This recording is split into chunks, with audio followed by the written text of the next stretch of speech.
ሰላም ጤና ይስጥልን ክቡራን ተመልካቾቻችን በድጋሚ ተመልሻለሁ። በቀን ለሁለተኛ ጊዜ ከናንተ ጋር ተገናኝቻለሁ። አሁንም ሰበር ዜና አለን። እንግዲህ ተዋህዶ ላይ አፋቸውን ሲጠርጉ የነበሩ እየተለቃቀሙ ነው አንድ በአንድ ማለት ነው። ቀደም ብዬ ከሰዓታት በፊት በለቀቁት ምስጥረ መዝገቡ የሚባለው ሰውዬ ወደ እስር ቤት መጋዙን እንዲሁም በፖሊስ ቁጥጥር ስር መዋሉን ሌሊቱን ተይዞ እንዳደረም ነግሬያችሁ ነበረ። አሁን ከደቂቃዎች በኋላ ደግሞ የቤተ ክርስቲያን ውድ ልጆች እዛው አካባቢ ያሉ ባደረሱኝ መረጃ መሰረት ራሱን መርጌታ እያለ የሚጠራው ጽጌ ስጦታው ደግሞ አሁንም በቁጥጥር ስር ውሏል። ክቡራን ተመልካቾቻችን ሁለተኛው ተይዟል። 3 4 5 እያለን እንሄዳለን።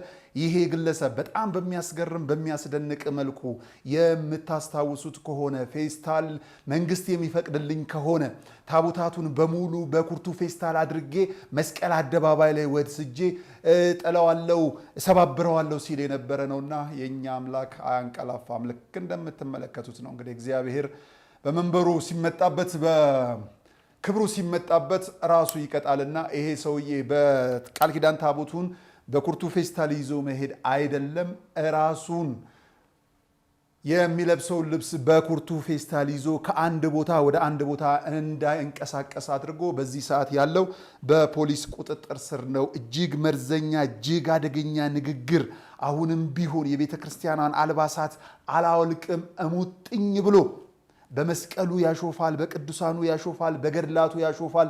የሚሰማ የለም ወይ የሚል ሁሉም ይጮሃል። የተዋህዶ ልጅ ለእንደነዚህ አይነቱ ወረበላዎች እንደሌሎቹ አካል ባገኘ ነው ብለው የሚዝቱ ሳይሆን ሕግ ምን አለ ብለው የሚጥሩት ዘወትር ሁሌም ከሕግ ቤት የተገኙ ልጆች ስለሆኑ እንጂ እንደነዚህ ክፉ ሰዎች ቁጣ ገፋፍቷቸው በእንደዚህ አይነት ክፉ ሰው ላይ እጃቸው ማንሳት አቅቷቸው አይደለም። ይህ የተዋህዶ ስርዓትም ክብርም ስላልሆነ የተዋህዶ ልጆች እንግዲህ ታግሰውታል። በጣም በሚያስገርም በሚያስደንቅ መልኩ እንኳን ደስ ያላችሁ። አይገርምም? ሲፎክሩ የነበሩ ሰዎች ቀን ሲያዘነብልባቸው አይዟችሁ የተባሉ ሰዎች የላችሁም ሲባሉ አምነውበት ሳይሆን በምስር ታለው በስንዴ ተሸውደው እነዚህ ሰዎች ሌሊቱን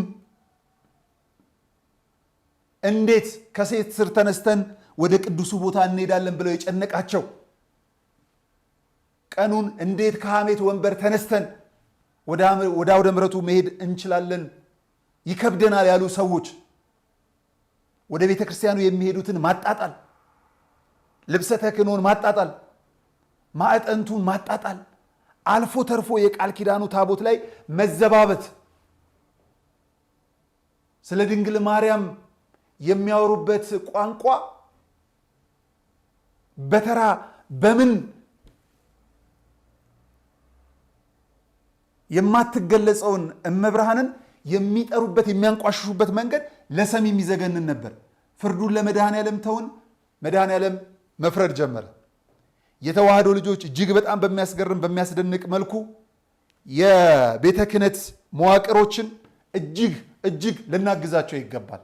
አሁን አንበሳ ሆኗል። ጊዜውንም ወቅቱንም አይተው ተነስተዋል። የቀረ አለ፣ እሱን እንሞላዋለን። ልናግዛቸው ይገባል። ከቤተ ክህነቱ ጎን ከጠቅላይ ቤተ ክህነቱ ጎን ልንሆን ይገባል። ከሕግ ክፍሉ ጋር ከወጣቶቹ ጋር ልትተባበሩ ይገባል። ከሀገሪቱ ከሕግ አስከባሪዎች ጋር ልትተባበሩ ይገባል። በጣም የሚያስገርመው ነገር ክቡራን ተመልካቾቻችን ትላንትና ዲያቆን ነበርኩ እያለ ሲያወራ የነበረው በነበረ የቀረው እንዳልካቸው ዘነበም ቃሉን ሰጥቶ ወጥቷል። ከቀናት በፊት ከጊዜያት በፊት ከተወሰነ ጊዜ በፊት ያ ማለት ክሱ ይቀጥላል።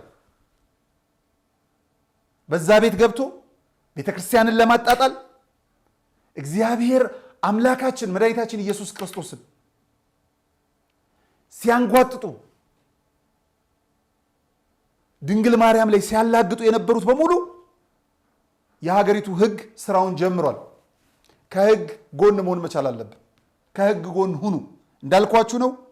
ከጊዜያት በፊት ቃሉን ሰጥቶ እንዲወጣ የተደረገው እንዳልካቸው ዘነበም በሕግ አግባብ ክሱ ይቀጥላል ማለት ነው። ማንም እየተነሳ ቤተክርስቲያን ላይ አያላግጥም። እንዳልኳችሁ ነው። ቅድምም ለማለት እንደወደድ ነው። እነዚህ ሰዎች ሲታሰሩ ጮቤ ረገጥ ነው ምናምን ነገር አካላቸው እንዲታሰር አይደለም። አእምሯቸው እንዲመለስ በቆሙበት ቦታ ራሳቸውን እንዲለኩ ነው። ከዛ እንዳይወጡ ነው። ካልደረሱብን አንደርስም። ስለዚህ በድጋሜ የህግ አካላትን ከልብ እናመሰግናለን። የቤተ ክርስቲያን መዋቅሮችን በሙሉ ከልብ ነው የምናመሰግነው። በጠቅላይ ቤተ ክህነት አካባቢ በሀገረ ስብከቶችም ያላችሁ የህግ ባለሙያዎች ጭምር ከልብ ነው የምናመሰግነው። በተለያዩ የህግ ክፍሎች ማለት ነው። ቤተ ክርስቲያኗ በሁለት ሰይፍ የተሳለች ናት። በቤተ ክርስቲያኑ ባሉ መዋቅሮች በሙሉ ይህንን ለማስከበር ሄዳችሁ ከልብ እናመሰግናለን። ስለዚህ ለዚህ ርብርብ ደግሞ መላ ኦርቶዶክሳውያን አንድነታችሁ ሊጠነክር ይገባል። ሼር አድርጉት፣ ለብዙዎች ይዳረስ። እነ ጽጌ ስጦታው ተይዘዋል። ስለነሱ ግብር ከጀርባ እንደምትመለከቷቸው ነው። ይሄ ሰውዬ ማለት ሚስቱን ጥሎ በቋንቋ አይነሽ ሚዲያ ላይ አይታችሁታል። ከዚህ በፊት የልጆቹ እናት ቀርባ ሚስቱን መሰብሰብ ያልቻለ ሰው የትም በትኖ በስንዴ የተታለለ ሰው ቤተክርስቲያኗ ላይ እንደዚሁ ትልቁን ክፉን አፉን ሲወረውር ነበረ። በዚህ ደግሞ ሲሟገቱ የነበሩት ጥብቅና ሲቆሙ የነበሩት የምንጊዜም የቤተክርስቲያን ልጃችሁ ሊቀ ትጉሃን መምህር ደረጀ ነጋሽ ዘወይንዬ ጋር ደውዬ ነበርና ይሄ ዜና ተሰምቷልና ምን ተሰማውት ብያቸዋለሁ። እስቲ እሳቸውን ሰምተን ዳግም እንመለስ።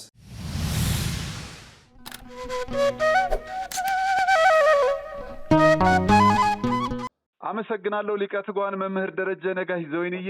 እንግዲህ በዛሬው ዕለት በጣም የሚያስደስቱ ዜናዎችን ሰምተናል። ቤተክርስቲያን ባሏት መዋቅር በመጠቀም ቤተክርስቲያን ላይ አፋቸውን ሲጠርጉ የነበሩ አካላት አንድ በአንድ የህግ በላይነት በመከበር በሌላ በኩልም ደግሞ የቤተክርስቲያን አምላክም እንግዲህ ቀን ዘንበል ብሎባቸው ምንም የቤተክርስቲያን የይቅርታ ቤት ብትሆንም እነዚህ ሰዎች በቁጥጥር ስር ውለዋል። በቁጥጥር ስር ከመዋላቸው በፊት ደግሞ ባገኙበት ቦታ በሚዲያ በአውደ ምሕረት ሁሉ ሲሟገታቸው የነበሩ እነዚህ አካላት ናቸውና ዛሬ በህግ ቁጥጥር ስር ውለዋል። ምን ተሰማዎት ሊቀ ትጉሃን መምህር ደረጀ ነጋሽ ዘወይንዬ? እንደ ሻማ ነው እንጂ ማበራው። ምክንያቱም ቅድስት ቤተክርስቲያን ምንም ሳታደርጋቸው እናት የሆነችን ቤተክርስቲያን ሲያዋርዱ፣ ሲያንቋሽሹ ንግግራቸው እንኳን ጸያፍ የሆነ ነበርና ከዚህ በፊት ጊዮን ሆቴል ላይ በተደረገው አንድ የሃይማኖቶች ስብሰባ ነበረ። ፕሮቴስታንቶች፣ ካቶሊኮች፣ ኦርቶዶክሶች በጋራ ማህበረ ቅዱሳንም በነበርንበት አንድ ላይ ነበርን። እኔም ተገኝቼ ነበርና በተለይ ጽጌ ስጦታው የተባለ ያኔ በኩር የሚል ጋዜጣ ያዘጋጅ ነበርና ካባ ለብሶ ጥምጣም ጠምጥሞ ስብሰባው ላይ ነበረ።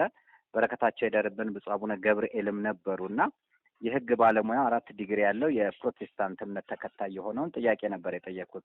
አንድ ሰው ሃይማኖቱ ሌላ ሆኖ ምግባሩ ደግሞ ሌላ አስመስሎ የሚያደርገው ነገር በህግ ደረጃ እንዴት ይታያል ብዬ ስጠይቀው አጸያፊም ነው፣ ነውርም ነው፣ ወንጀልም ነው ነበር ያለው። ትክክለኛ መልስ ነው። ለምን ጽጌ ስጦታው ካባ ለብሶ ጥምጣም ጠምጥሞ አርብ ላይ በ4 ሰዓት ላይ ለሻይ ሲወጣ ወተት ይጠጣ ነበርና አስተናጋጆቹ ምን ነው አባ እስኪሉት ኦርቶዶክስ መስሎ ነበር ያንን ሲያደርግ የነበረው። ቤተክርስቲያንን በብዙ መልኩ ሲገፋት የነበረ ክብሯን ሲነካ እናት ቤተክርስቲያን ስንዱም በቤት የጸጋ ግምጃ ቤት የሆነችውን የማንም መሳቂያና መሳለቂያ ሲያደርጓት ነበርና በሚዲያም ባገኘነው ቦታ ሁሉ ቤተክርስቲያኒቷ ራሷን ማስከበር አለባት፣ የህግ ባለሙያዎች መደራጀት አለባቸው፣ ስራ መሰራት አለበት እያል ስንጮህ የነበረው እግዚአብሔር ፈቅዶ ዛሬ ጥሩ ነገር ነው። አንተም ከዚህ በፊት በዚህ ጉዳይ ላይ ብዙ ሰርተሃል፣ ብዙ ዋጋ ከፍለሃል። እግዚአብሔር ይስጥህ። ይኸውልህ እግዚአብሔር ቀንን ቆጥሮ ብድራትን የሚመልስ አምላክ ነው።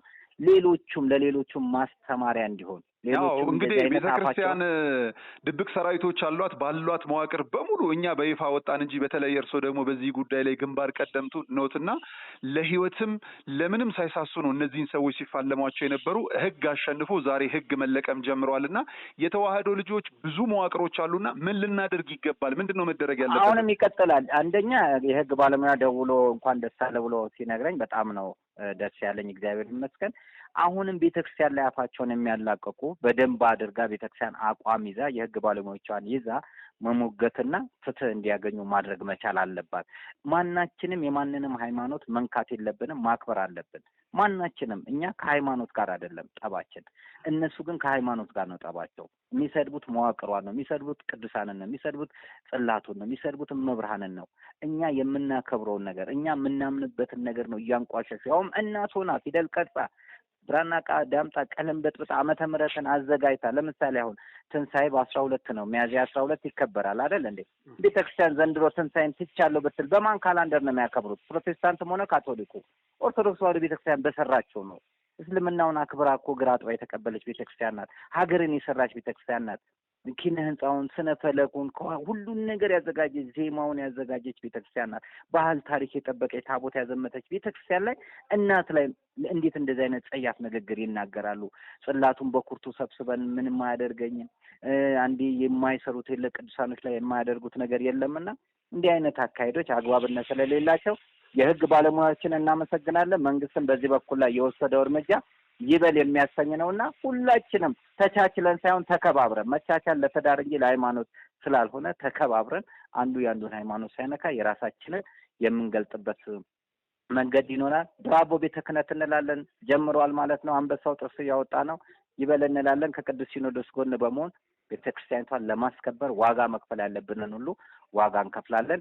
ይሄንን በጎ ስራ ያሰሩትን ሁሉ ከልብ እናመሰግናለን። ሊቀ ትጉሃን መምህር ደረጀ ነጋሽ ዘወይንዬ ከልብ ነው የማመሰግነው። ቤተክርስቲያን በጣም በሚያስገርም መልኩ እንዲህ አይነት መከራና ውርጅብኝ እያወረዱባትን ሰዎች 3 በ3 ወይ 2 በ2 በሆነ ህንጻ ውስጥ ማሳሰር አይደለም ዋና ዓላማ። በጣም በሚያስገርም መልኩ እንኳ ምናልባትም ይቅርታ ከጠየቀ በይቅርታ ቤት ናትና በይቅርታም ልታልፍ የምትችል ስንዱ የሆነች እመቤት ያለች እናት። ያም ሆኖ ግን ይህ ወደ እሷ ደርሰው ይቅር እስኪሏት ድረስ ደግሞ ይቅርታ የሚጠይቁ አካላት መጠየቅ አለባቸው፣ ካልሆነም በህግ መጠየቅ አለባቸው ብለው ስለሚያደርጉት ሙግት ስለሚቆሙት ጥብቅናም መብርሃን ከእርሶ ጎን ትቁም በማለት ለነጋሽ ሚዲያ ለሰጡት ማብራሪያም ከልብ አመሰግናለሁ።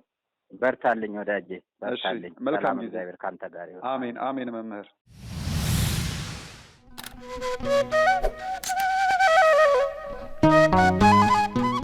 ክቡራን ተመልካቾቻችን እንግዲህ ይሄንን ይመስላል። በጣም የሚያስደስት ነው። ገና 3ኛው 4ኛው በሰማን ቁጥር እንመጣለን። አትሰለቹም? ሼር አድርጉት፣ ሼር አድርጉት፣ ለሌላው ይዳረስ።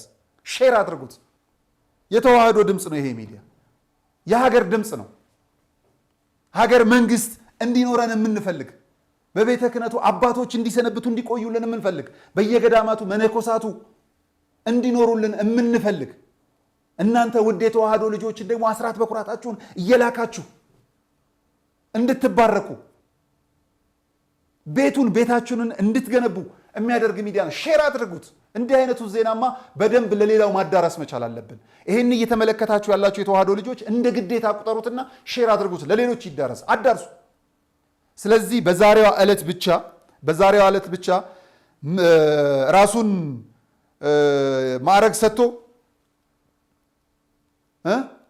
ሲል የነበረው ሰው ምስጢረ መዝገቡ ቀደም ሲል ገብቷል። አሁን ደግሞ አቶ ጽጌ ስጦታው በፖሊስ ቁጥጥር ስር ውሏል። የምስጢረ መዝገቡን ቀደም ሲል የሰራ ነው ያልተከታተላችሁ ከዛው ጎን ለጎን ደግሞ ቤተ መንግስቱ ሲታረቅ ቤተ ክህነቱ እንዳይታነቅ ያልንበትንም ፕሮግራም ከዚህ ቀጥሎ ደግሞ እናስተላልፍላችኋለን። ለአሁኑ ግን ደስ ብሎኛል። ቤተክርስቲያን ላይ አፋቸውን ሲጠርጉ የነበሩ ሰዎች ቢያንስ ዛሬ ጸጥ ብሏል፣ ፈርተዋል፣ ተሸብረዋል። ዝም ልናሰኛቸው ይገባል።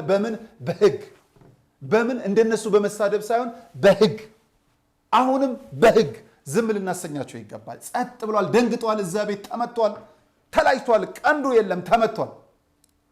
ይሄንን አንድነታችንን ህብረታችንን ማሳየት መቻል አለብን። እንኳን ደስ ያለን። ቤተክርስቲያን ላይ ሁሉም እየመጣ አፉን የሚጠርግባት ሊሆን አይገባም። በህግና በስነ ስርዓቱ መሄድ መቻል አለብን። የሀገሪቱ ህግ አስከባሪዎችን እንዲህ ላደረጋችሁት አድራጎት ህግን ለማስከበር በሄዳችሁበት ርቀት ከልብ እናመሰግናለን። ሌላ ሴራ እንዳይኖራት ደግሞ ጠንቅቀን እንድንቆይ፣ እነዚህን ሲመጣ ሌላው ማዘናጋት ሌላው እንዳይመጣብንም የተዋህዶ ልጆች ነቅተን ጠብቁ፣ ነቅተን እንጠባበቅ። ሀገራችን አንድ ናት። ሀገራችንን የሚሆነውን እርስ በርስ አንዱ አንዱን የሚያናክሰውን ለጊዜው ገሸሽ እያስደረግን ሀገር ሰላም የምትሆን ከሆነ ከኛ ውጪ ገሸሽ ምንም ችግር የለው። ለሀገር የሚመች ዜጋ፣ ለሀገር የሚመች ህዝብ እንዲኖረን ነው የምንፈልገው። ምክንያቱም ሰላም ምን እንደሆነች እናውቃታለን። የሰላም ቤት ስለሆነች ቤተክርስቲያናችን በድጋሚ እንኳን ደስ ያላችሁ። ቀደም ሲል ከሰዓታት በፊት የሰራውትን በዚህ በምስጢረ መዝገቡና በዚህ የቤተ መንግስቱ ታርቋል ቤተ ክህነቱ አደራ እንዳይታነቅ የሚለውን ደግሞ የሰራነውን ፕሮግራም ደግመን እንጋብዛችኋለን። ሰላም እግዚአብሔር ከሁላችን ጋር ይሁን። ቁጥር 2 ቁጥር 3 ቁጥር 4 እያለን እንቀጥላለን። የሚያዙ ሰዎች ቁጥራቸው ይጨምራል። ቶሎ ቶሎ እመጣለሁ። ሼር ማድረጋችሁን እንዳትዘነጉ። ሰላም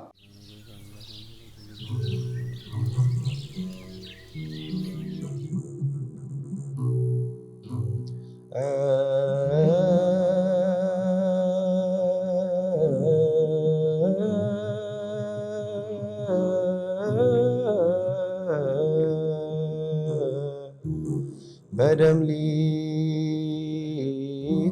ሊታጠብ ኃጢአቴ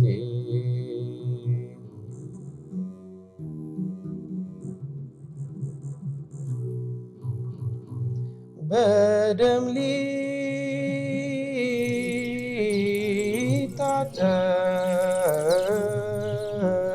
ሊታጠብ ኃጢአቴ ተበጣጥሶ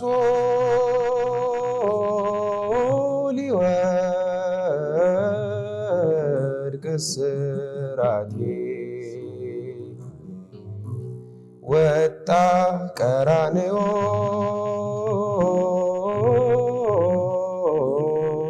ጎለጎታ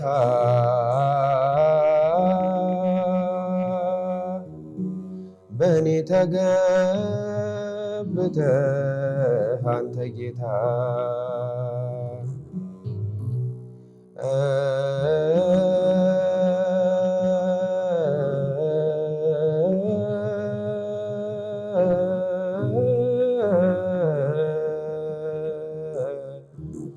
በደም ሊታጠብ ኃጢአቴ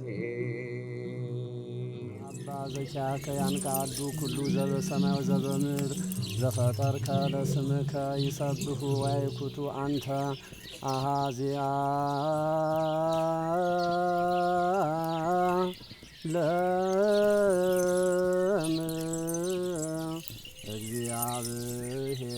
እግዚአብሔር አምላክነ። ሰላም ጤና ይስጥልን ክቡራን ተመልካቾቻችን እንደምን አላችሁ? እንኳን ደስ ያላችሁ። ሰበር ዜና አለን በጣም በሚያስገርም መልኩ ማለት ነው። እንዲህ አይነቱን ነገር እንግዲህ ቶሎ ማድረስ መቻል ስላለብን ነው ዛሬ የመጣ ነው። በጣም የሚያስደስት የሚያስገርም ነገር አለ።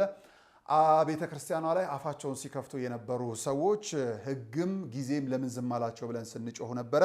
ነገር ሁሉ በጊዜ ውብ አድርጎ ሰራው እንዲል እንግዲህ ሁሉ በጊዜ ይሆናልና ዛሬ የቤተ ክርስቲያን ላይ አፋቸውን የሚከፍቱ አንድ በአንድ እንዲታደኑ የሚያስችል ስራዎች እየተሰራ ነው። ከዛም መካከል አንደኛው ዛሬ ሌሊቱን በቁጥጥር ስር ውሎ በፖሊስ እስር ቤት ውስጥ አለ ማለት ነው። ስለዚህ ሰው እንነግራችኋለን። በጣም የሚያስገርም ነው። ደስ ብሎናል። በጣምም ደስ ሊለን ይገባል። ስለምንድን ነው ደስ ያለን? የአንድ ሰው አካሉ 4 በ4 ወይም 3 በ3 በሆነች ቤት ውስጥ በመቆሙ በመታሰሩ ጭምር አይደለም። እንዲህ አይነት ሀሳቦች መቆም መገታት መቻል አለባቸው። ቤተክርስቲያን ላይ ማንም እየፈነጨ እንደዚሁ ታዋቂ ለመሆን የሚጥርበት መንገድ መቆምም መታገስም ስለሌለብን መቆም ስላለበት በዚህ መልኩ የተደረገውን ነገር እንነግራችኋለን። ራሱን መጋቢ ምስጢር መዝገቡ እያለ ሲጠራ የነበረው ከጀርባ የምትመለከቱት ይሄ ሯጭ በቁጥጥር ስር ውሏል። አደቡን የሚገዛበት ነገር ተፈልጓል ማለት ነው። እሱን በደንብ እነግራችኋለሁ። ከዛ ባለፈ ደግሞ በጣም በሚያሳዝን መልኩ ፖለቲካው ሲታረቅ ቤተ ክህነቱ ለምን ታንቆ ቀረ የሚለው ጉዳይ ደግሞ እንደዚሁ የምንነግራችሁ ነገር አለ። ሁለት ጉዳይ ወደ ቤተ ክህነት ይወስደናል ማለት ነው። በአስገራሚ መልኩ አቶ ጌታቸው ረዳ የጠቅላይ ሚኒስትሩ የምስራቅ አፍሪካ ጉዳዮች አማካሪ ሚኒስትር ሆነው ተሹመዋል። በሌላው ጎኑ ደግሞ ምን ይቀራል የሚለውን ዛሬ እንመለከተዋለን። ቀዳሚ ወደ ሆነው ጉዳይ ይዣችሁ ሄዳለሁ። ሰበር ወዳልነው ዜና ነው ይዘናችሁ የምንመጣው። እናቶች በባህሪያቸው ደካማ ናቸው። ችግሩን ፀሐዩን ሀሩ መቋቋም አይችሉምና እድሉ ለነሱ ይሰጣቸው ብለው ይሄን እድል ሰጥተውን የኛ ተሰራለን። እዚህ ጎጆ 4 5 ሆነን እናራለን። አልበቃም ሲል ደግሞ ከደጅ ነው እንደዚህ በቃ ሆኖ የምናድር ማለት ነው። ምንም አማራጭ የለም። ሀብሌ ላይ አገዳ ምናምንም ስለማይገኝ ከፍተምን ስለሚበላው ራሱ በግዥም ስለማይገኝ ያው ከተት ብሎ ከመቻል ውጭ ሌላ አማራጭ የለም። አስፈለገ ደግሞ ኬንዳ የሚለብሱት ነገር በውስጥ እንደዚህ አድርጎ በውስጥ ሰውየው ብቻ ሊለብስ ይችላል። ላስቲክ ለብሳችሁ ነው የምታድሩት? የኛ ሲሰራ ደግሞ እነሱ ደግሞ አሁንም ያሉት ከባዶ ከበረሃው ላይ ነው ወድቀው ያሉት ልክ እኛ ድሮ ላይ እንደነበር ነው ማለት ነው። ከዚህ በኋላ ከገዳማያኑ የምትቀበሉት እምነት ነው። ከገዳማያኑ የምትወስዱት ጸበል ነው። ከገዳማያኑ ደርሳችሁ መታችሁ የምትወስዱት ጸሎት ነውና እነዚህን ለመውሰድ ስትመጡ አባቶቻችሁ ደክመው አባቶቻችሁ ጎሬ ስር ወድቀው ማየትን የመሰለ ክፉ ነገር የለምና ምናልባት እግር ጥሏችሁ ስትመጡ አባቶቻችሁ ወድቀው እንዳታገኙ አደራ ድጋፋችሁን አድርጉ። እስካሁን ስላደረጋችሁልን በጎ አድራጎት ሁሉ እኛ ስንለምናችሁ የነበረውን ሁሉ ስላሟላችሁልን የኛን የልቦና መሻት እንደፈጸማችሁልን መልአኩ ቅዱስ ሚካኤል ደግሞ የእናንተንም የልቦና መሻት ይፈጽምልኝ። ቤተክርስቲያን የሕግም የሥርዓትም ቤት ናት። ሀገር መንግስት ብለን እንደዚሁ ሕገ መንግስቱን አርቅቀን እንተዳደርበት ከማለታችን በፊትም ህዝቦች ሰብሳቢ በሌላቸው ሰዓት ሰብስባ ጦር በሌላት ሰዓትም ታቦት አዝምታ ሀገርን ያጸናች ቤተክርስቲያን ዛሬ ላይ ማንም እየተነሳ በጣም በሚያስገርም መልኩ የትላንት እከኩን ያራገፈባት ሆዱን የሞላባት እንደዚሁ ደግሞ ዕውቀት ያገኘባት ደሞዝ የተቆረጠለት ሁሉ ዛሬ እየተነሳ በስንዴ እየተታለለ ምስር ሲጨመርበት አፉን እየከፈተ ቤተክርስቲያንን መሳደብ መጀመሩ የሚዘነጋ አይደለም። ታዲያ ከጀርባ የምትመለከቱት ይሄ ግለሰብ የቤተ ክህነቱን ልብስ የቤተ ክህነቱንም ትምህርት የቤተ ክህነቱንም ደሞዝ ቅርጥፍ አድርጎ ከበላ በኋላ ሆድ ነውና ልክ ባስለመዱት ልክ ስለሆነ ሆዱ መሙላት ስላልቻለ መጾም ስለከበደው ማስቀደስ ስለራቀው ማህሌት ሰዓታቱ መቆም ስላስጨነቀው ቁጭ ብሎ በርገሩን መብላት ሰላማራው ብቻ ቅድስት ቤተክርስቲያን ላይ አፉን መክፈቱን ተያይዞት ነበረ። እሱ ብቻ አይደለም፣ እልፎች ናቸው። ታዲያ ይህ ግለሰብ መንግስት ያለ እስከማይመስል ድረስ በመዲናዋ ቁጭ ብሎ ለስንዴ ታምኖ በምስር ተታሎ ቤተክርስቲያን ላይ እንደ ጉድ አፉን ሲከፍት ነበር። አሁን በቃ ተብሏል። በቃ የተባለበት ደግሞ በመንግስት አካላትም በቤተክርስቲያን ባሏት መዋቅርም ጭምር ነው። ለምን የቤተ ክህነቱ ቅጥረኞች ወይም የቤተ ክህነቱ አገልጋዮች ለምን ዝም አሉ ብለን ስናስብ ነበር። የቤተ ክህነቱ ቅጥረኞች በሕግም በስርዓትም በምንም ደሞዝ እየተቆረጠላቸው ቤተ ክርስቲያኗን ለምን ያስጠቃሉ የሚል የልጅነት መንፈስ ነበረን። የቤተ ክርስቲያኗ አገልጋዮችን ደግሞ የምንጠይቀው ሌላ ነው። ቤተ ክርስቲያን ስትነካባችሁ ስለምን ዝም ትላላችሁ ብለን ስንጮህ ስናለቅስ ነበረ። ሁለቱም ግን ዝም ያሉበት የራሳቸው ምክንያት ናቸው። የቤተ ክርስቲያኑ ቅጥረኞች ጊዜ ይፈተዋል፣ ግድ የለም መረጃን እናደራጃለን፣ እንዲህ ቤተ ክርስቲያን ላይ የተዘባበቱባት ቆሞ አይሄዱም የሚል በውስጥ መረጃም ማስረጃም በማፈላለግ ሲሰሩ እንደነበረ የምናውቅ ነው። የቤተ ክህነቱ አገልጋዮች ደግሞ ልጆቻችን ተረጋጉ፣ ጉልላቷ የሆነው ክርስቶስ ጥሎ አይጥልም፣ እነዚህን ሰዎች ሲጥል ሕግ ከሚጥለው በላይ ነውና ታገሱ በሚል በጸሎትም በሕግም ሲሟገቱ ነበር። ጸሎታቸውም ሕግም ዛሬ ሰምቶላቸው እንግዲህ መለቀም ጀምረዋል ማለት ነው። ቤተክርስቲያን ባላት መዋቅር ነው ይህንን ግለሰብ ዛሬ ሌሊቱን ያሳሰራቸው። እንኳን ደስ ያላችሁ ልንል ይገባል። ምክንያቱም በምድረ በዳ ላይ የፈለቀን ውሃ ስናገኝ ምን ያህል እንደሚያስደስት የአባይ ልጆች ስንሆን ደግሞ በውሃ ምን ያህል ስንንቅ ወይም ደግሞ ውሃ ብርቃችን እንዳልሆነ የሚያሳይ ነውና ልክ ምድረ በዳ ላይ ውሃ እንደፈለቀልን ነው የምናስበው። ሕግ ስራውን መጀመሩን ስናይ የሚያስደስት። በነገራችን ላይ ሕግ ስራውን እንዲጀምር ፈለግን እንጂ የተዋህዶ ልጆች ለዚህ ግለሰብ ለዚህ የብኩርናውን በምስር ለሸጠው ግለሰብ አንሰው አይደለም፣ እንዳቸውም ልሞ አይደለም። በሕግ የሚመሩ ስለሆነ ሕግን የሚጠባበቁ ስለሆነ እንጂ በሚሊዮን የሚቆጠሩ ምእመናን ልክ እንደ ሌሎቹ በጉልበት እንውጣ አቅማችንን እናፈርጥምበት ብለው የተነሱ አይደሉም። በሕግ ከተሰራች ቤተክርስቲያን የወጡ ምእመናን ስለሆኑ ይህንን ቀን ስለሚጣብቁ ነው። ያ ስለተሰጣቸው የጥያቄያቸው ምላሽ ስለተሰጣቸው ነው እንኳን ደስ ያላችሁ ማለት የፈለግ ነው። በነገራችን ላይ ይህንን ግለሰብ በማሳሰን ክርስቶስን አናድነውም። ክርስቶስን ለማዳን አይደለም እንኳን ደስ ያላችሁ እያልን ያለ ነው። አዳኙ የሆነውን ክርስቶስን ሲሳደብ የነበረ ግለሰብን ማየት በጣም የሚያምነው ግን ሕዝብን ለማዳን ነው። እንዳይሳሳቱ ቤተ ክህነቱ ሰው የለውም ወይ እንዳይባል የቤተ ክህነቱ አባቶች ላይ የሚመጡ ድምፆች ከፍ እንዳይሉ የዚህ ሰውዬ መታሰር ህዝብን ለማዳን ነው እንጂ እንደው እሱ የሰደበውን እሱ ለማዋረድ የተነሳውን ክርስቶስን ለማዳን እንዳይመስላችሁ። ክርስቶስ ሁላችንን አድኖናል። እንደነዚህ አይነት ውርጋጦችም ከፍጥረት ውስጥ እንዳሉ የሚያውቅ አምላክ ነው ያለን። ይቅር ይበላቸው የምትል ቤተክርስቲያን ናት። ሌላው ደግሞ ህዝብ ተብለን በአንድ ሀገር ውስጥ ሆነን መንግስት ያለን ህዝቦች ስለሆነን መንግስት ህግን ማስከበር አለበትና ህግን ያስከብር የሚል ጥያቄ ስላለን ህግ መከበሩን ለማሳየትም ጭምር ነው የዚህ ግለሰብ መታሰር እንደ አንድ ደስታ ቆጥረ ነው እንኳን ደስ ያላችሁ ያልነው ማለት ነው። ሌላው ብጥብጥም እንዳይነሳም ጭምር ነው። የተዋህዶ ልጆች ምን ያህል አስተዋይ እንደሆናችሁ፣ ምን ያህል አርቃችሁ የምታስቡ እንደሆነ ብዙዎች አፋቸውን በሚከፍቱት ልክ በነሱ አፍ በነሱ በተከፈተ ጉሮሮ መለካት ስለሌለብን እንደነሱ ምላሽ ለመስጠት አልመጣንም ነበር። አሊያም ደግሞ ኃይል ለማሳየት አልሄድንም ነበር። የልብ ልብ ሰጥቷቸዋል። ስለዚህ ይህንን ግለሰብ ለማሳሰር ሲነሳ ዋናው ነገር ክርስቶስን ለማዳን እንዳልሆነ ተረዱ። ክቡራን ተመልካቾቻችን ህዝብን ለማዳን ነው። በጣም የሚያሳዝነው ይሄ ሰውዬ ኢየሱስ ጌታ ነው ብለው መፈክር አድርገው በአደባባይ መንገድ ከሚዘጉ ሰዎች ጋር ህብረት የፈጠረ ነው። ቤተክርስቲያኗን የሚሳደበው ክርስቶስን ለማሳነስ የሚጥረው በጣም የሚያሳዝነው ይሄ ጉዳይ ነውና ሌላው እንግዲህ በጣም የሚገርመኝ አንድ የሚያስፈራኝ ሳይሆን የምጠብቀው ነገር ህግ ለ5 ዓመት ይታሰር ወይም ለ10 ዓመት ይታሰር አሊያም ይገደል ወይም ይሰቀል አሊያም ደግሞ በ3 ወር በ4 ወር ወይም በዋስትና ይውጣ ሊል ይችላል። በጣም የምጠብቀው የሚያስገርመው ነገር ቤተክርስቲያን አንድ በር አላት፣ ይቅርታ። ይህቺ ቤተክርስቲያን እየተሰደበች እየተገፋች እያሸነፍናት ነው እያሉ በይቅርታ ታሸንፋለች። እሱን ልትል የምትችልበት መንገድ እንዳለ ልንጠራጠር አይገባም። ይህቺ ቤተክርስቲያን የሚገሏትንም የሚያሳድዷትንም የምታሸንፍ ቤተክርስቲያን ናት።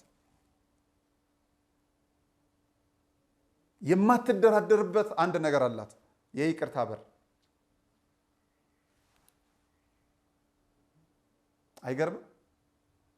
ሰው ተከሶ ላያሸንፍ የሚችልበትን መንገድ ነው ከሳሽ የሚጥረው። እንዳይወጣ የሚያደርግበትን መንገድ ነው የሚጥረው። ወይ በስቅላት ወይ በሞት አሊያም ደግሞ በዘመናት ገደብ እንዲታሰር ነው ከሳሽ የሚጠይቀው። ይህቺ ቤተክርስቲያን ግን በእርግጠኝነት የምነግራችሁ ይሄንን ግለሰብ ህግ እንዳይጣስ ብጥብጥ እንዳይነሳ ህዝቡን ለማዳን ህግ መከበር እንዳለበት ትላንትን አሳስረው ሊሆን ይችላል ወይ ዛሬ እንዲታሰራ አድርጋው ሊሆን ይችላል ባላት መዋቅር ግን በእርግጠኝነት እንዲታሰር ከምትፈልገው በላይ ይቅርታ ብሎ በይቅርታ እንዲወጣ የሚቻልበትን መንገድ የምትፈልግ ናት። ይህች ናት የኔና የናንተ ቤተክርስቲያን። አትገርም? አታስደንቅም? አባቶቻችን እንዲህ ናቸው። ብንበድላቸው አረም የሆኑ አባቶች በአባትነት ስም የገቡ ፖለቲከኞች እነሱ ላያደርጉት ይችላሉ፣ ላያደርጉት ይችላል። እኛ ግን የጠሩ አባቶች ያሉን ልጆች ነን። በዚህ ደስ ሊላችሁ ይገባል። እኚህ የጠሩ አባቶች ውጤት ነው ዛሬ ባላት መዋቅር። እንግዲህ ቤተክርስቲያን ያላት መዋቅር እልፍ ነው። ካህነቱንም ምእመኑንም ሚዲያውንም የህግ ባለሙያውንም ሁሉንም የያዘች ቤት ናት ይህቺ ቤተክርስቲያን ማለት ነው። ስለዚህ ይህቺ ቤተክርስቲያን የሁላችን ቤተክርስቲያን በጣም የምታስደንቅ የምታስደስት ቤተክርስቲያን ይህንን ግለሰብ ታስሯል ብላ በአደባባይ እንኳን እንዲነገር የምትፈልግ አይደለ። የመረጃ ሰው ስለሆንን መረጃውን አገኘን እንጂ በይቅርታ ይፈታ በይቅርታ ይውጣ ልትልም ትችላለችና በዚህ እንዳይገርማችሁ። ይህች ናታ ቤተክርስቲያን። ግን አፋቸውን የሚከፍቱ ሌሎች ህግ መከበር እንዳለበት እንዲያውቁ ህዝብ ለማዳን ሲባል ቤተክርስቲያን ላይ ማንም አፉን መክፈት እንደማይቻል ለማሳያት ቤተክርስቲያን ባሏት መዋቅር እስከ ጥግ ድረስ ትሄዳለች። ምእመናን በምትችሉት ሁሉ ከቤተክርስቲያን ጎን የምንሆንበት ጊዜ አሁን ነው። ይህንን ባለጌ ብልግና ምን መሆኑን ማሳየት የሚቻልበት ባይሆንም ያጠፋው ስራ ነውር መሆኑን እንዲገባው ለማስቻል በአገሪቷ ሕግ በቁጥጥር ስር ሆኗል፣ ይቀጥላል። ይህንን መረጃ ቶሎ ቶሎ ነግራችኋለሁ። ወደ ሁለተኛው መረጃ እንሂድ። በጣም በሚያሳዝን በሚያስገርም መልኩ ደግሞ ወደ ቤተ ክህነቱ እናምራ። ይሄ ሁለተኛው መረጃ ከጀርባዬ የምትመለከቷቸው ፖለቲከኞችን ይመለከታል። ከጠቅላይ ሚኒስትር ጽሕፈት ቤት የወጣው መረጃ ምን ይላል? ይህንን ስገልጽ ከሰዓታት በፊት አቶ ጌታቸው ረዳ የጠቅላይ ሚኒስትሩ የምስራቅ አፍሪካ ጉዳዮች አማካሪ ሚኒስትር ሆነው ተሾሙ ይላል። አቶ ጌታቸው ረዳ እንግዲህ የተሾሙት ጠቅላይ ሚኒስትር አብይ አህመድ ዶክተር ከሚያዝያ 3 ቀን 2017 ዓ.ም ጀምሮ አቶ ጌታቸው ረዳን የምስራቅ አፍሪካ ጉዳዮች አማካሪ ሚኒስትር አድርገው ሾመዋል ማለት ነው። ስለዚህ በጣም በሚያስገርም በሚያስደንቅ መልኩ ከዛሬ ጀምሮ ደሞዝ አላቸው ማለት ነው በፌዴራሉ መንግስት። ከዛ ወረድ ሲል ደግሞ ትላንትና ልክ እንደምትመለከቱት ትላንት ነው ከትላንት በስቲያ የተመለከትነው ደግሞ አለ ማለት ነው። የትግራይ ክልል ጊዜያዊ አስተዳደር ሆነው የተሾሙት የጀነራል ታደሰ ወረደ የትግራይ ክልል እንደዚሁ ርዕሰ መስተዳደር ሆነው ጀምሯል። እንኳን ደስ ያላችሁ ማለት እንፈልጋለን። ህዝብ ከስጋት ከችግር ከጉስቁልና ሲወጣ በጣም ያስደስታል። የሰለጠነ ፖለቲካ ወይም የሰጠነ ፖለቲካ ባላውቀውም ማለት ነው። ፖለቲካው ታርቆ ቤተ ክህነቱ ታንቆ በዚህ ሰዓት ይገኛል። ፖለቲካ የወለደው ጸብ ወደ ቤተ ክህነቱ አምርቶ ፖለቲከኞች ሲጨባበጡ፣ ሃይማኖት አባቶች ግን ተለያይተው ቆይተዋል። አይገርምም? በጣም በሚያስደንቅ በሚያስገርም መልኩ ያስገረመኝ ስለሆነ ነው። ከጀርባዬ እንደምትመለከቱት ያስደሰተኝም ስለሆነ ነው።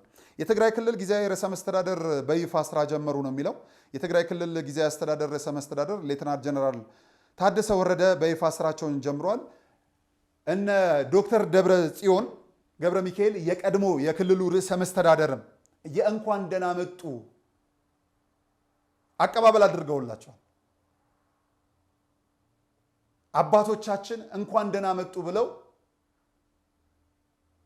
ቅዱስ አባታችን ሲቀበሏቸው ማየት እንፈልጋለን። ፖለቲካ ስለያያቸው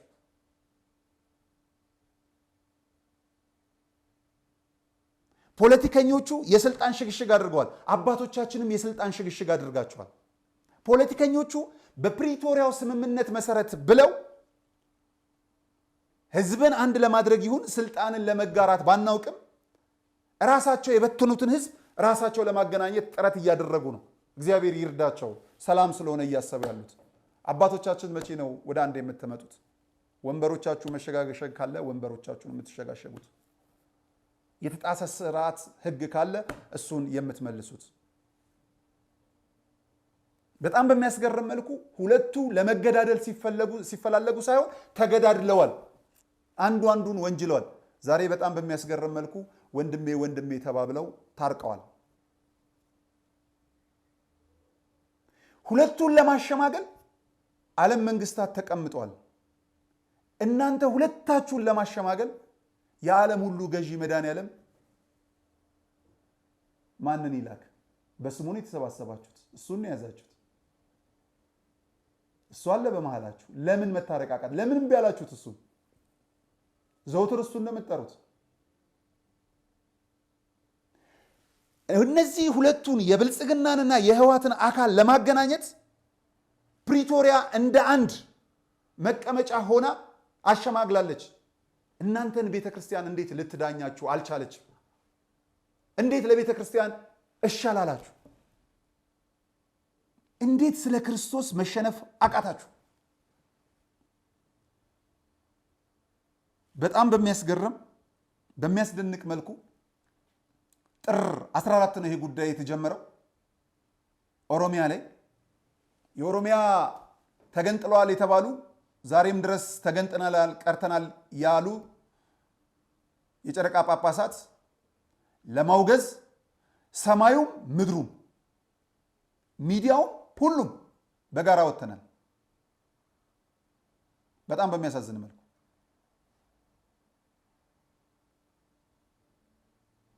በይቅርታ ተመልሰናል ያሉትን እንኳን ለመቀበል አዳግቶናል። በይቅርታ ተመልሰናል ያሉት ውስጡን ለቄስ ትተነው ክህነታቸውም አባትነታቸውም የተመለሰላቸውን ዛሬም የምናገላለን የተቀበልንም አለን። በግማሽ ይሻላል። እሱን ተው። በትግራይ ያሉ ፖለቲካ የወለዳችሁ አባቶች፣ በ5 ኪሎ ያላችሁ ፖለቲካ የከፈላችሁ አባቶች መቼ ነው አንድ የምትሆኑልን? አንድ እንድትሆኑልን ስለምንፈልግ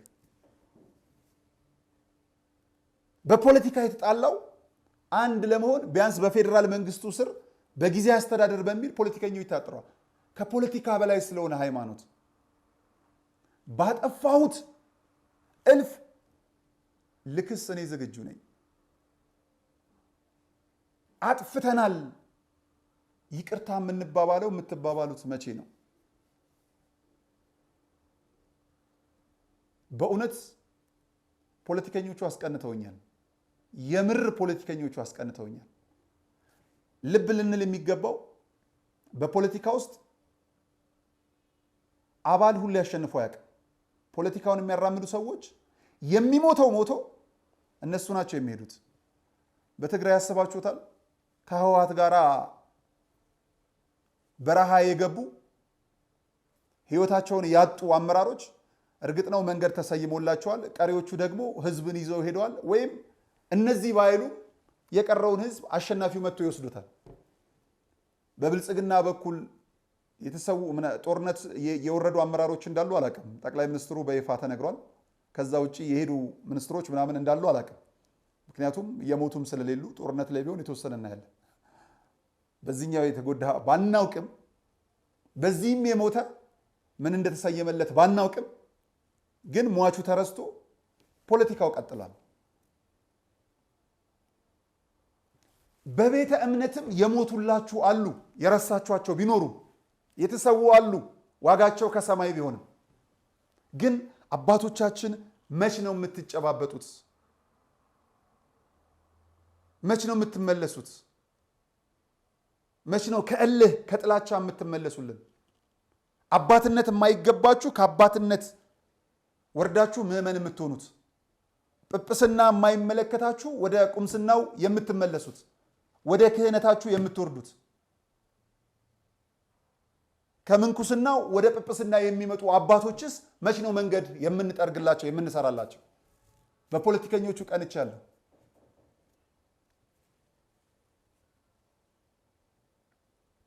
ለትግራይ ፖለቲከኞች ቤተ መንግስቱ ክፍት ነው። ለትግራይም አባቶች፣ ለኦሮሚያም አባቶች፣ ለደቡብም ለአማራም አባቶች ቤተ ክህነቱ መች ነው ክፍት የሚሆነው? የተኳረፈ የሚታረቀው መቼ ነው?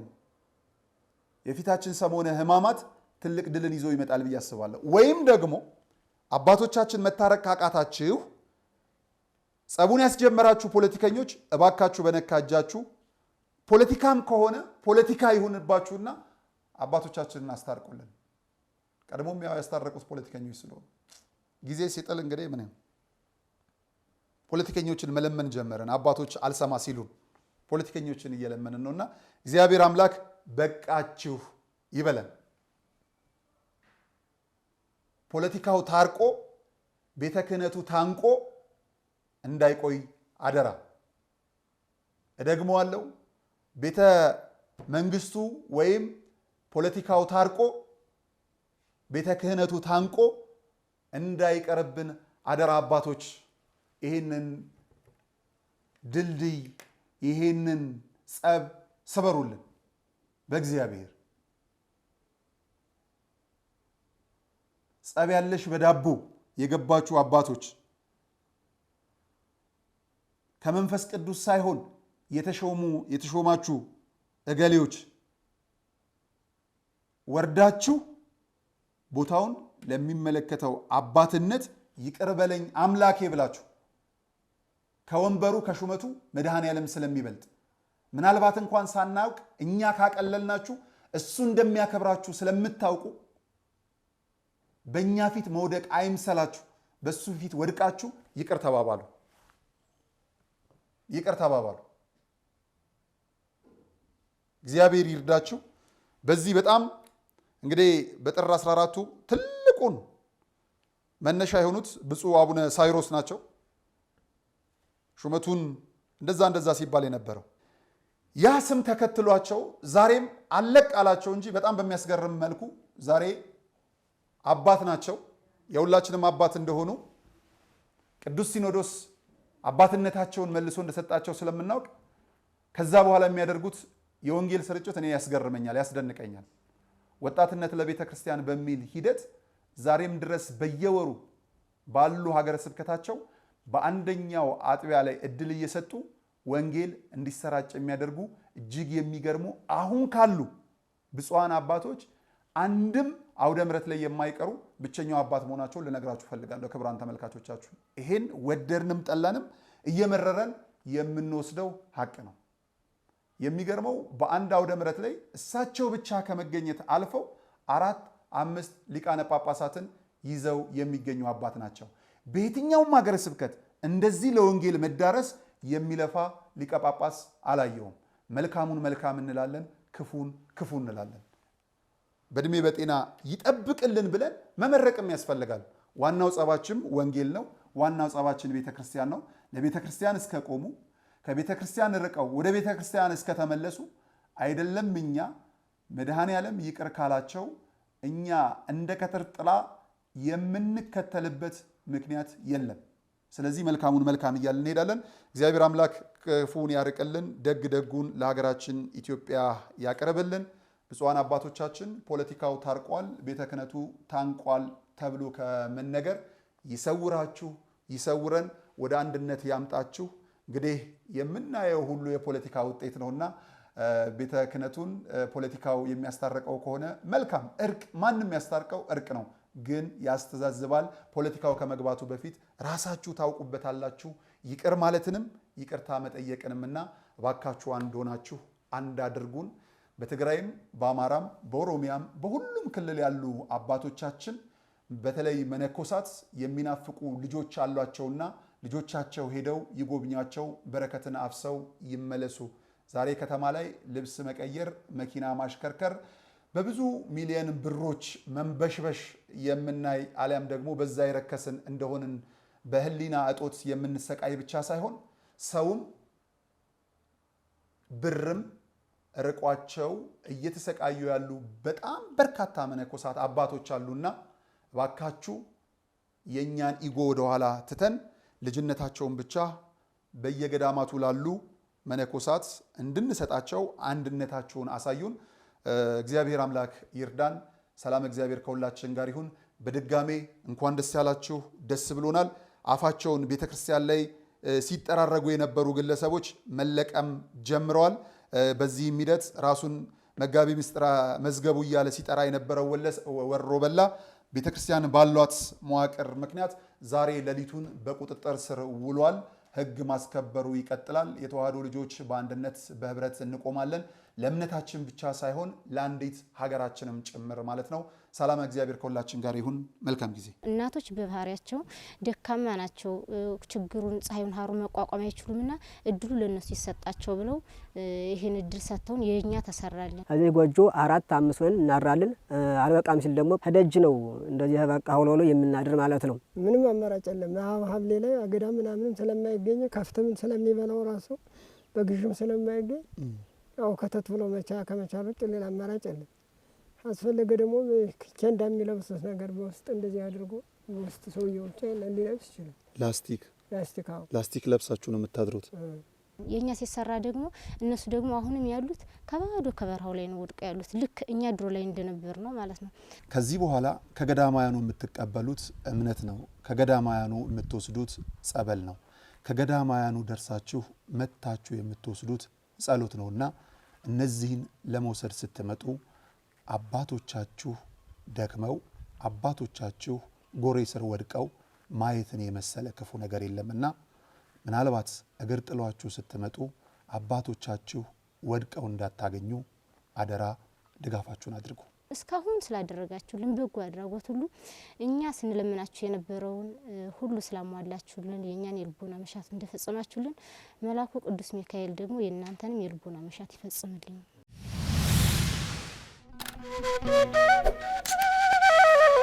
Thank you.